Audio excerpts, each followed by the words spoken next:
번도 아니고 딱 한 번만 하시면 됩니다. 와, 비가 그치니까 날씨가 아주 아트다, 아트. 안녕하세요 여러분, 쭈니파파 인사드립니다. 한동안 장마가 너무 심해가지고 비가 너무 많이 와가지고 저희 집이 저긴데 이쪽에 바로 금강이 있거든요. 그 금강이 보인단 말이야. 근데 거기가 막 넘칠 만큼 물이 차가지고 야, 이러다가 이거 주차장부터 침수되는 거 아니야 걱정 많이 했는데 오늘 잠시 소강 상태. 오늘 날씨가 너무 좋아, 너무 좋아. 와, 여름입니다. 여름, 여름 하늘, 여름 공기네요. 자, 오늘 비가 조금 멈춘 기념으로 오랜만에 요 빵그리 타고 나왔어요. 그래서 설렁설렁 마실 다니다가 저기 맛있는, 여름이니까 콩국수 한 그릇, 맛있는 콩국수 한 그릇 먹으려고 지금 나왔습니다. 같이 가보시죠.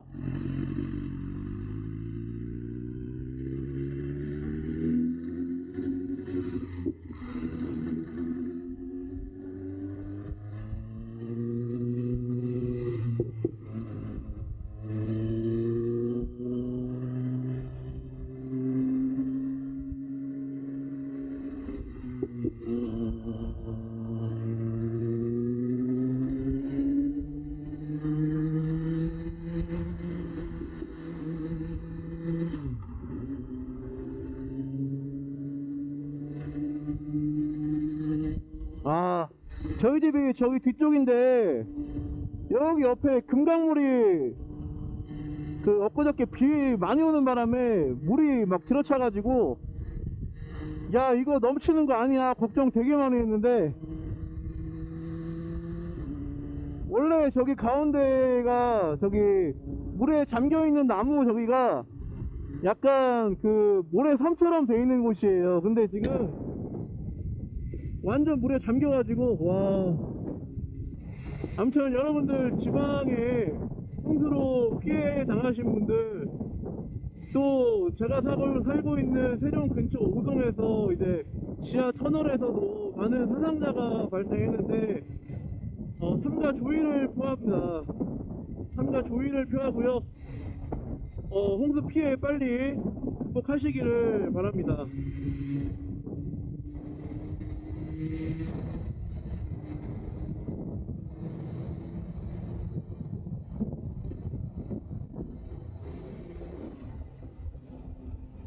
자, 그런데 오늘 저희 학교가 이제 방학을 하거든요. 제가 알고 계신 선생님 두 분이 이번 학기를 마지막으로 이제 교직을 그만둔다는 이야기, 소식을 듣게 되었습니다. 한 분은 저보다 나이가 많으신 분인데 이번 학기로 이제 명퇴를 하시게 되고요. 또 한 명은 저보다 이제 어린 동생인데 지금 나이가, 그 친구가 30대 초반인데 교직을 그만두고 다른 인생을 살겠다고 나가더라고요. 근데 얘기를 들어보니까 이제 첫 번째 명퇴하시는 분은 이제 말 그대로 이제 50대 중반까지 근 30년 가까이를 교직 생활해 오시면서 아, 이제 좀 지쳤다, 그래서 후배들에게 자리를 물려주고 교직을 떠나는 게 맞는 것 같다 라고 해서 그만두시는 분이 한 분 계시고, 저보다 어린 동생 같은 친구는요, 그 친구도 지쳤다는 거예요. 그 이유는 너무 우리 학창시절 때 학교 다녔던 때보다 지금 학교 생활하기가 너무 어렵고 선생으로서의 역할을 하기가 너무 버겁다, 교직이 너무 어려워서 다른 길을 개척해 보겠다라고 하고 이번 학기를 마지막으로 그만둔다고 합니다. 그 두 분의 앞날에 또 많은 그 축복이 함께 하시기를 응원 드립니다. 그 두 분의 이야기를 듣고 나니까요, 저도 돌아보게 되더라고요. 저도 이제 올해로 교직에 들어온 지 14년째가 되는데 지금 난 잘하고 있는가, 또 앞으로 최소 10년 이상 더 교직에서 아이들을 만난다면 나는 어떤 교사가 되어야 될까를 고민하게 되면서 제가 이제 교직에 처음 들어오게 되었던 그때가 또 생각나더라고요. 초심이. 자, 지금 제 영상을 보고 계신 구독자분들이나 아니면 대한민국의 많은 분들 중에 내가 교사가 돼야겠다 라고 계획을 세우고 공부하고 계신 분들, 꿈을 키우고 계신 분들이 많을 거라고 생각합니다. 계실 거라고 보는데요, 저는 교사에 대한 꿈이 어릴 때 전혀 없었어요. 어릴 때 꿈은 뭐였냐면 육사. 어릴 때 장래희망은 뭐였다? 육사. 저 진짜 초등학교 때까지 그 장래희망 칸 쓰는 날에 보면은 늘 육사라고 써있었어요. 육사. 여러분들 육사 뭔지 아시죠? 대한민국 군인이 되고자 하는 사람들이 가는 곳이 육사인데, 저는 육사에 대한 그 장래희망인 초등학교 때까지 늘 장래희망 칸에는 적혀 있었습니다. 근데 그건요, 제가 적고 싶어 적은 게 아니라 어릴 때 늘상 아버지가 넌 육사여야 돼, 넌 육사 가야 돼, 육사 그 뭔지도 모르고 썼거든. 그 육사를 가는 게 얼마나 어려운 건지도 모르고, 저희 할아버지가 군인이셨어요. 그래서 대한민국 국군 1기. 그래서 그 할아버지의 영향을 받으셔서 아버지가 저도 군인으로 키우겠다라고 해가지고 어릴 때 무조건 육사였거든. 육사가 뭔지도 모르고 썼던 거죠. 그러다가 이제 중학교 때 와보니까 야, 육사 가는 게 이게 보통 쉬운 것도 아니고, 그 다음 중고등학교 때 제가 방황을, 저를 보고 계신 구독자분들만큼이나 방황을 좀 많이 했어요. 그리고 제가 검도라고 하는 운동을 좀 했는데, 검도할 때는 그 동네 건달분들이라고도, 물론 제가 막 깊이 개입하진 않았지만 같이 운동하면서 같이 친분도 쌓고 그렇게 지냈던 때가 있었습니다. 그러다 보니까 교사의 꿈은요, 절대 가질 수도 없었고 전혀 꿈꿀 수도 없던 거죠.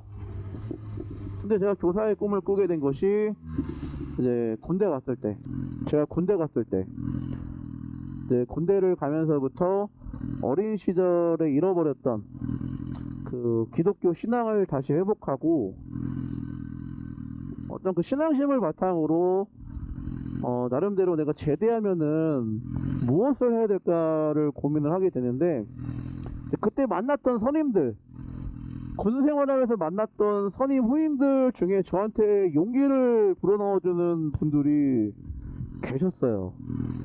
그때 제가 군 생활할 때가 2002년인데 2002년부터 이제 군 생활을 했는데, 그때만 하더라도 저한테 그렇게 말씀하시는 거죠. 지금 대한민국 2000년대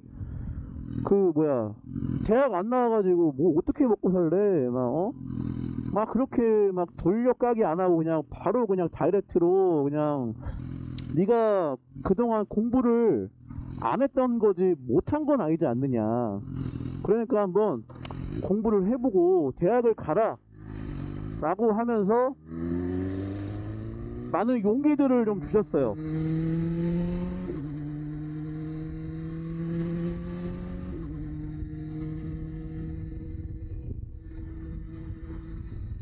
군생활 하면서 짬짬이 수능이라는 걸 봐야 되나 라고 생각하면서 이제 내가 무엇을 해야 될까를 고민하고 기도하면서 이제 가졌던 꿈이 바로 교사였던 거죠. 그래, 지금도 내가 옛날 학창 시절 때 힘들었던 것처럼 지금도 당황하는 친구들이 있을 거다. 그럼 나는 그 친구들에게 가서 그 친구들을 위한 그런 교사가 되어야겠다 라고 생각하면서 이제 교사의 꿈을 준비했던 거죠. 그래서 이제 대학교도 역사교육과 사범대학교를 가게 되었고, 저는 애초부터 대안학교 교사가 꿈이었어요. 지금은 이제 임용고시를 보고 공립학교에 있게 되었지만 그 인생이라는 것이 참 모릅니다. 저는 원래 대안학교 교사가 제 꿈이었어요. 군대도 제대했겠다. 제가 군대 제대하고 대학을 처음 갔거든요. 그래서 대학 4년간을 스테이트로 다니면서 이제 28살에 대학을 졸업하고 처음으로 대안학교를 가게 되죠. 그때 있던 대안학교가 충남 금산에 있는 학교였는데, 와, 진짜 여러분들 지금 상상하면 내가 그 당시에 어떻게 그럴 수 있었지? 라고 하는 생각이 들 정도로 제 개인적인 상황은요, 정말 지금 생각해보면 다시는 못한다, 못할 수도 있겠다라는 판단이 들 정도였어요. 어느 정도였느냐, 나이 28, 대학 졸업한, 어떻게 보면 한마디로 직장인인데 한 달 월급이 100만원입니다. 100만원. 100만원이고요. 제가 집이 그 당시 서울이었는데 지방에 내려와 살다 보니까 월세 나가죠, 그 다음에 뭐 관리비 나가죠, 그 다음에 뭐 생활비 나가죠. 그러면 한 달에 남는 돈이 50만원이 안 되는 거야. 그게 제 한 달 월급이었어요. 그러면서 이제 지방의 아이들이기 때문에 거기에 이제 밤낮으로 그 학교의 아이들과 함께 생활하면서 대안학교 교사로서의 생활했던 것이죠. 그 다음 두 번째 학교는 더 열악했어요. 두 번째 학교는 이제 제가 필요하다. 지금 아직 우리 대안학교는 중학교 과정까지밖에 없는데 이제 고등학교 과정을 개편하려고 하니까 함께 좀 와서 좀 도와달라. 대신에 처우는 좀 어려울 수 있다. 근데 와줄 수 있겠느냐? 라고 했는데, 와, 진짜 처우가 정말 더 힘들더라고. 그렇게 해서 두 번째 옮겨간 학교는 강원도에 있었는데, 그때 두 번째 학교는 월요일날 아이들과 같이 학교에 입소했다가 토요일날 아침에 아이들과 함께 나오면서 제가 기숙사 사감을 하면서 숙식을 제공받고 월급은 한 달에 38만원이었어요. 38만원. 야, 꿈꾸던 교사로서의 길을 가게 되면서 현실적으로는, 야, 이게 진짜 지금 생각하면 그렇게 어떻게 살 수 있었지? 라고 생각하지만 그 당시에는요, 왜 남자 우리 그런 거 있잖아. 비록 상황은 좀 열악해도 내가 원하는 나만의 길을 가고 있다. 그리고 내가 꿈꾸는 나만의 길을 가고 있다. 뭔가 남자로서 막 그런 마인드 있잖아요. 그런 게 있다 보니까 현실적인 여건들이 하나도 중요하지 않더라고. 그리고 내가 다시 기독교 신앙을 회복하고 가졌던 생각들. 아, 내가 교사로서 내가 교사가 되고 싶은 것은 어떤 교사로서의 명예, 이런 것보다는 내가 어떤 교사로서의 지위나 명예, 이런 거에 아니라 정말로 그 당시 힘들어하고 있는 오늘날의 10대 아이들을 위해서 내가 가겠다라고 하는 그런 마인드가 있었기 때문에 경제적 여건은 힘들었어도요, 정말 행복하게 근무했던 것 같아요. 근데 그런 제가 어떻게 해서 지금 공립학교 교사로 오게 되었느냐, 정말 여러분들 인생이라는 것이, 또 사람이라는 것이 정말 한계가 있는 존재입니다. 우리는요, 당장 내일일도 알 수가 없어요. 제가 강원도에서 근무하고 있는 목요일날, 어느 날 10월달이었는데, 날짜는 좀 정확하게 기억이 안 나는데, 강원도에서 근무하고 있는 학교에서 10월달 어느 목요일날 어머니에게 갑작스럽게 전화가 옵니다. 근데 전화를 받아보니까요, 엄마가 막 울고 계신 거예요. 그래서 엄마 왜 우는 거야? 막 저도 막 다급해져가지고 엄마한테 여쭤보는데, 이제 어머니가 하시는 말씀이 아버지가 새벽에 쓰러지셨다는 거죠. 그래가지고 중환자실에 계신데 의식이 없이 지금 호흡기를 끼고 계신다 라고 하는 연락을 제가 받게 됐던 거예요. 와, 그때 진짜, 그래가지고 그 연락 받고는 바로 이제 학교에 말씀드리고 아버지가 입원해 주신 병원으로 오게 되었는데, 아무튼 그때 아버지가 이제 폐 기능이 정지돼 가지고 산소호흡기를 끼고 연명을 하면서 대수술을 앞두고 계신 그런 상황이셨죠. 자, 그 수술 끝에 아버지 이제 장애 판정을 받으셨고, 이제 서울 생활 정리하시고 요 조용한 지방으로 내려오셔가지고 요양 잘 하시면서 어머니랑 행복하게 건강하게 지내고 계십니다. 자, 그런데 그때만 하더라도요, 와, 내가 큰아들이고 아버지 수술비가 이제 몇 천만 원 들어갈 게 뻔한데 내 수중에 보니까 돈이 아무것도 없는 거야. 당연하죠. 첫 번째 학교 얘기했지만 한 달에 100만 원. 근데 그 100만 원도 뭐 월세 내고 뭐 하고 하다 보면은 뭐 대학 졸업하고 교사가 됐다고 하면서 이제 대안학교 교사로 있으면서 첫 번째는 아까 얘기했지만 한 달에 100만 원 받으면 50만 원도 안 남았고, 그 다음 두 번째 학교에서는 38만 원. 그럼 뭐 왔다 갔다 차비하고 뭐 밥 한번 먹으면 남는 거 있겠어요? 그런 생활이다 보니까 야, 이거 도저히 내가 나만 보고 내 꿈을 좇아서만 살 수는 없겠다라고 하는 판단이 된 거죠. 그러면 이제 어떻게 해야 되느냐, 안정적으로 내가 아이들을 향한 그 마음을 따라 교사로서 활동할 수 있으려면 뭐 어찌됐건 간에 임용고시를 봐야만 됐던 거예요. 그럼 나는 29대까지 임용시험이라는 것을 생각도 안 해보고 준비를 해본 적도 없기 때문에 최소한의 임용시험 교재도 없었어요. 근데 야, 이걸 내가 할 수 있을까? 근데 어떻게 해야만 될 것 같은 그런 막 인생의 기록 가운데 있는데 2012년 3월부터 이제 독서실을 다니면서 임용시험을 준비하게 됐었죠. 3월 1일날 그 독서실에 가서 앉았는데 그날 기억이 아직도 나요. 제가 처음 독서실 가자마자 한 게 뭐냐면 뭐 교재가 없으니까 그때 임용시험 합격했던 선후배들이나 아니면 임용시험을 접었던 이제 선후배들한테 연락해가지고 나 이러이러한데 좀 책 좀 달라. 왜냐, 책값이 너무 비싸기도 하고 책이 또 뭐 한두 권이 아니고 방에다가 책을 세우면 거의 뭐 1000장까지 다니까 그 많은 책들이 필요하니까요. 그 당시에 내가 돈이 없다 보니까 그 많은 책들을 살 수는 없고, 그래서 독서실 갔던 첫날 그렇게 전화를 하면서 책을 얻었던, 그때 그런 방식으로 임용고시 공부에 필요한 책들을 제가 확보를 하고, 인터넷 강의, 저한테는 많은 시간이 없었어요. 주어진 시간은 딱 한 번, 올해 내게 주어진 2012년 그 한 해밖에 저한테는 시간이 없던 거죠. 근데 시작도 3월부터 했고 1차 시험이 11월 달이기 때문에 1년이라고 하지만 정작 공부할 시간은 실제로는 한 8개월 정도가 됐던 거예요. 그래서 막막하기도 하고 이걸 내가 할 수 있을까라고 하는 부담도 있었지만, 기도하면서 또 공부를 할 수밖에 없던 게 집안 사정이 그러니까 무조건 공부를 해야만 됐거든요.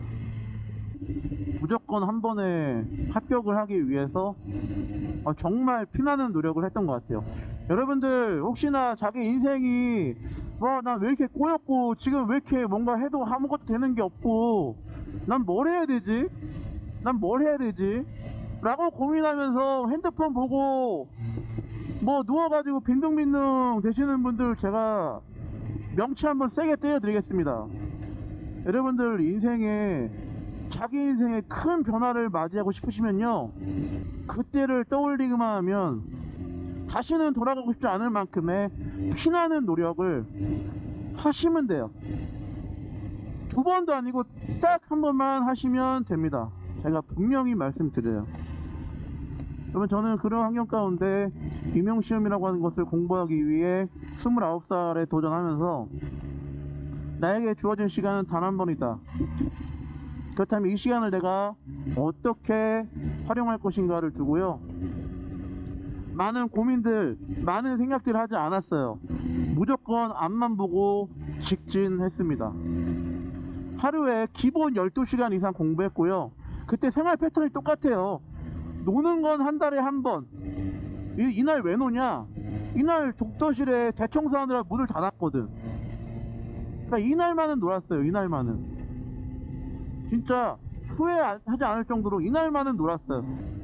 패턴이 똑같았어요. 아침 9시에 독서실 갔다가 아침에 교육학 공부하고 점심 먹으러 집에 와서 점심 먹고 1시에 독서실 가면은 이제 전공 공부하고, 그리고 집에 7시에 와서는 밥 먹고 운동장 5바퀴 뛰고 8시에 독서실 가서는 새벽 1시까지 또 전공 공부하고, 그리고 집에 오는 길에 교회 들려서 기도하고 집에 오고 여자친구랑 통화로 하루를 마무리하고.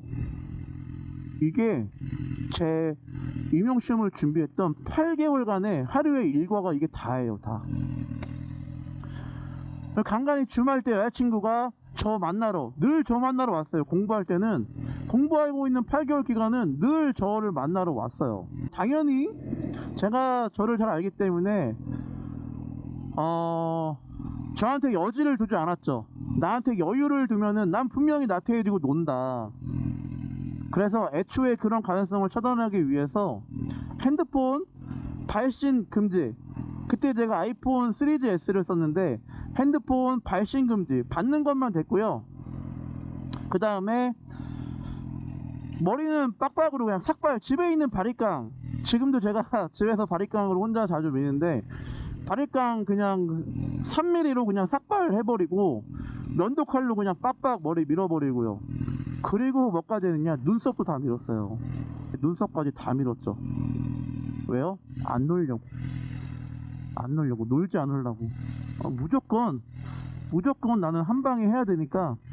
내 인생의 이번 한 해는 위기이자 나한테 둘도 없는 기회다 라고 하는 생각으로 열심히 공부를 하게 되었고요. 처음에는 무슨 말인지 몰랐어요. 당연하죠. 임용고사라고 하는 이 경쟁시험을 붙기 위해서 공부하고 있는 그 공부의 양과 난이도는요 차원이 달랐던 거예요.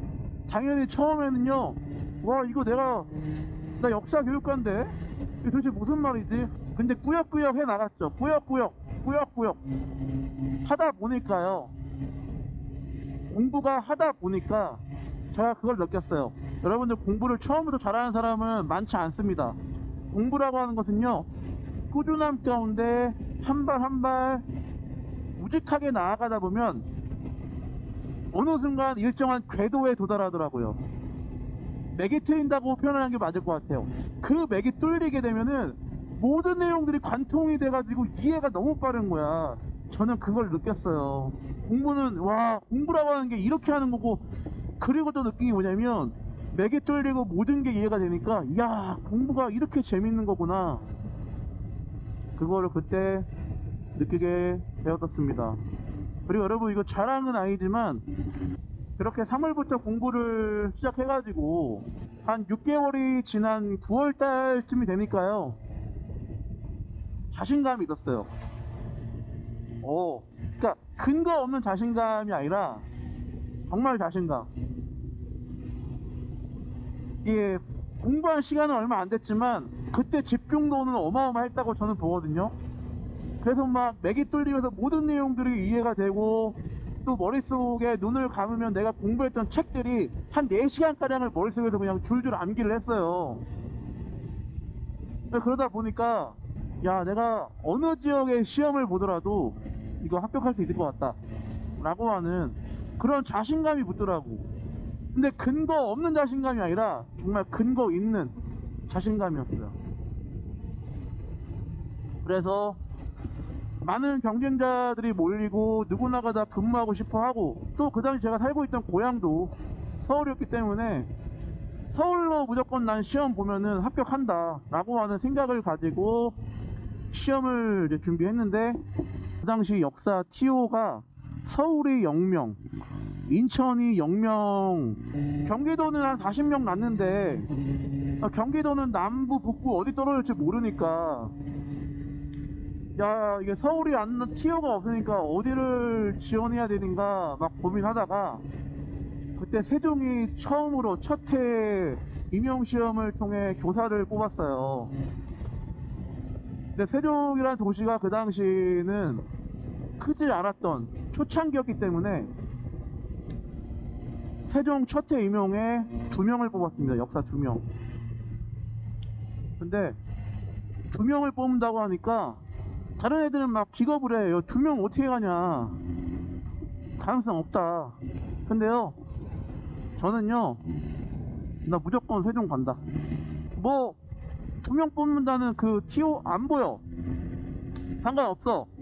그냥 서울이 아니면 내가 가고 싶은 도시 세종 갈 거야. 근데요, 저는요, 어차피 기회는 한 번밖에 없고 이번 한 번에 모든 걸 걸어야 되고, 나는 기회가 한 번밖에 없지만 이 한 번의 기회에 분명히 합격할 거고라고 하는 자신감이 그때 있었어요. 그래서 세종을 지원하게 됐었고, 그 결과 세종 첫 해 임용에 수석으로 합격을 하게 되었습니다. 그러면서 이제 제 인생에도 없던 공립학교 교사가 돼가지고 지금까지 10년 넘게 아이들을 만나면서 교사로서의 활동을, 교직생활을 하고 있는 것 같아요. 참 어려워요. 교직이라고 하는 게 경험이 쌓여도요, 이게 다른 일들과는 다르게 참 어려워요. 그로부터 지금은 2023년도, 횟수로는 대략 한 13년째가 되는데, 야, 쉽지 않아요. 뭐 한 10년 이상 했으니까 쉬워지는 거 아니냐. 교직은 그렇지 않은 것 같아요. 이게 일이, 가르치는 것이 쉬워진다, 어려워진다라는 표현보다 교사도 무르익어 간다, 교사도 무르익어 간다라는 표현이 더 맞을 것 같아요. 그런 험난한 학교 현장에서 어저께 뉴스를 보니까요, 초등학교 6학년 교실에서 한 남학생이 담임교사를 폭행해가지고 거의 막 온몸에 멍이고 막 입 안에 터지고 전치 3주의 판정을 받았다 하더라고요. 그러면서 학생도 교사도 서로 소송을 건다 라고 하는 기사를 봤는데, 학교 현장 참 쉽지 않습니다. 그런 와중에 또 제가 알고 있는 지인 2분이 이번 1학기를 기점으로 교직생활을 마무리한다고 하니까 나름대로 많은 생각들을 하게 되더라고요. 그러면서 나도 또 2학기에 학교 가면은 아이들과 어떠한 모습으로 교단에 서며 어떠한 모습으로 아이들을 만나야 되는가, 또 나는 이 교직에 언제까지 있을 수 있으며 어떤 교사로서 준비를 해야 되는가를 생각을 하게 되었습니다. 임용시험을 준비하고 계신 분들이나 또는 학교 선생님들 파이팅 하시고요. 또 제 영상을 보고 계신 학부모나 또는 학생들이 있다면, 학교 정말 훌륭한 분들 너무 많습니다. 뭐 처우 이런 거 상관없이요, 교직 그 자체에 가치를 두고 아이들과 생활하는 것을 즐거움으로, 가르치는 것을 행복으로 생각하시며 활동하시는 분들 정말 많아요. 그러니까 우리 대한민국 학교 공교육 현장 여러분들 믿어주시고 응원해주시고 그랬었으면 좋겠습니다. 우리 모두 함께 파이팅 하는 응원을 드리면서 이제 저는 맛있는 콩국수 한 그릇을 먹으러 가보도록 할게요. 감사합니다.